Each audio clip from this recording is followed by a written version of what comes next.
Assalamualaikum warahmatullahi wabarakatuh. Perkenalkan, saya Ardhani Banglasyid, NPM 2241173. Kali ini saya akan membahas materi tentang laporan keuangan. Next, apa itu laporan keuangan? Laporan keuangan merupakan catatan tertulis yang menyampaikan aktivitas keuangan suatu perusahaan. Laporan keuangan sendiri seringkali diaudit oleh lembaga pemerintah dan akuntan untuk memastikan keakuratan dan untuk tujuan perpajakan, pembiayaan, atau investasi. Laporan keuangan utama nirlaba meliputi neraca, laporan laba rugi, laporan arus kas, dan laporan perubahan ekuitas. Entitas nirlaba menggunakan kumpulan laporan keuangan yang serupa namun berbeda. Poin pentingnya adalah laporan keuangan memberikan pihak yang berkepentingan mengenai kondisi keuangan dan profitabilitas perusahaan secara keseluruhan. Laporan yang disyaratkan oleh prinsip akuntansi yang diterima secara umum adalah neraca, laporan laba rugi, dan laporan arus kas.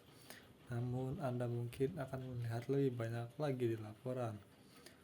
Neraca memberikan gambaran tentang aset, kewajiban, dan ekuitas pemegang saham sebagai gambaran waktu. Laporan laba rugi terutama berfokus pada pendapatan dari beban perusahaan selama periode tertentu. Setelah biaya dikurangkan dari pendapatan, laporan tersebut menghasilkan angka keuntungan perusahaan yang disebut laba bersih. Laporan arus kas CFS melacak bagaimana perusahaan menggunakan kasnya untuk membayar kewajiban, hutangnya, dan menandai biaya operasional dan investasinya. Next,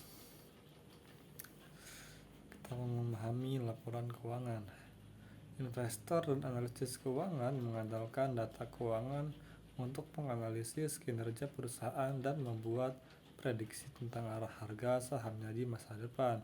Salah satu sumber data keuangan terpenting yang dapat diandalkan dan diaudit adalah laporan tahunan yang berisi laporan keuangan perusahaan. Laporan keuangan digunakan oleh investor, analisis pasar, dan kreditor untuk mengevaluasi kesehatan keuangan dan potensi pendapatan perusahaan. 3 laporan keuangan utama adalah neraca, laporan laba rugi, dan laporan arus kas. Tidak semua laporan keuangan diciptakan sama. Aturan yang digunakan perusahaan Amerika disebut prinsip akuntansi yang berlaku secara umum, sedangkan aturan yang sering digunakan oleh perusahaan internasional adalah International Financial Reporting Standards atau IFRS. Selain itu, lembaga pemerintah Amerika Serikat menggunakan seperangkat aturan pelaporan keuangan yang berbeda. Neraca keuangan. Neraca memberikan gambaran tentang aset, kewajiban, dan ekuitas pemegang saham perusahaan pada waktu dan tanggal tertentu. Tanggal di bagian atas neraca memberitahu Anda kapan foto ini diambil. Ini biasanya merupakan akhir pelaporan tahunannya. Di bawah ini adalah rincian pos-pos dalam neraca. Aktiva, kas dan setara kas adalah aset likuid yang dapat mencakup sarang surat utang negara dan sertifikat deposito.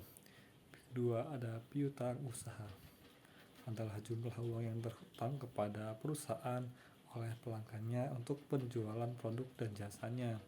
Persediaan adalah barang yang dimiliki perusahaan yang dimaksudkan untuk dijual sebagai jalannya bisnis.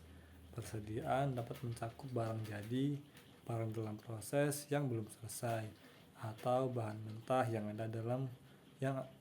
belum dikerjakan.